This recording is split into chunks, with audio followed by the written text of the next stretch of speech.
पुढची बातमी। राज्यातल्या महानगरपालिकांसाठी आरक्षण सोडत जाहीर झाली। अनेक ठिकाणी कहीं खुशी कहीं गम असं वातावरण पाहायला मिळालं। कुणाला महिला आरक्षण पडल्यामुळे तर कुठे ओबीसी एससी एसटी आरक्षणामुळे विद्यमान नगरसेवकांना फटका बसला। काहींनी उमेदवारी घरातच राहील याची तजवीज केलेली दिसली, तर काहींनी दुसऱ्या वॉर्डामध्ये चाचपणी सुरू केली। मुंबई, पुणे, ठाणे आणि नागपुरातून पाहूया हा रिपोर्ट।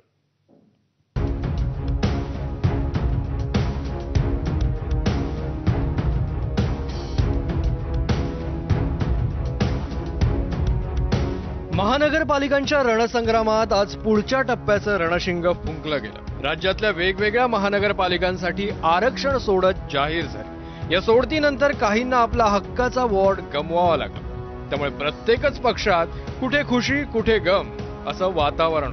मुंबई महापालिकेच्या आरक्षण सोडतीचा फटका दोन्ही शिवसेनेच्या विभाग प्रमुखांना बसलाय। महत्वाच्या यादीत आहेत ठाकरेंच्या सेनेचे विभाग प्रमुख आणि माजी नगरसेवक आशिष चेंबूरकर। आशिष चेंबूरकर यांचा 196 प्रभाग हा खुल्या गटातील महिला प्रवर्गासाठी राखीव झालाय। त्यांच्या सोबतच तेजस्वी घोसाळकर, स्नेहल आंबेकर यांचाही वॉर्ड गेलाय। शिंदेच्या शिवसेनेचे माजी नगरसेवक आणि विभाग प्रमुख दत्ता नरवणकर, यशवंत जाधव यांचा वॉर्ड सुद्धा महिलांसाठी राखीव झालाय। काँग्रेसमधून दीर्घकाळ महापालिकेत खिंड लढवणाऱ्या आणि नुकतेच भाजपमध्ये आलेल्या रवी राजा, नील सोमय्या, अतुल शहा आणि ज्योती अळवणे यांच्या प्रभागातही दुसरं आरक्षण पडलंय। काँग्रेसच्या संगीता हंडोरे, आसिफ झकारिया तसंच राष्ट्रवादीच्या नवाब मलिकांचा भाऊ कप्तान मलिक यांचा प्रभागही राखीव झालाय।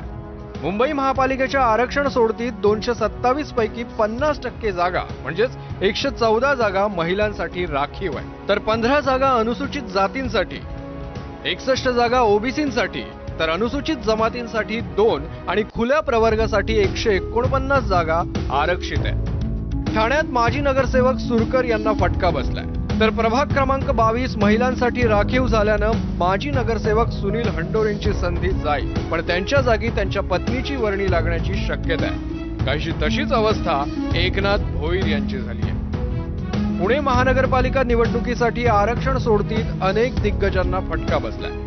अनेक नगरसेवकांना सर्वसाधारण आरक्षणातून निवडणूक लढवावी लागणार आहे। यावेळी धंगेकर आणि बिडकर हा नेहमीचा हाय व्होल्टेज सामना होण्याची शक्यता मात्र कमी झाली आहे।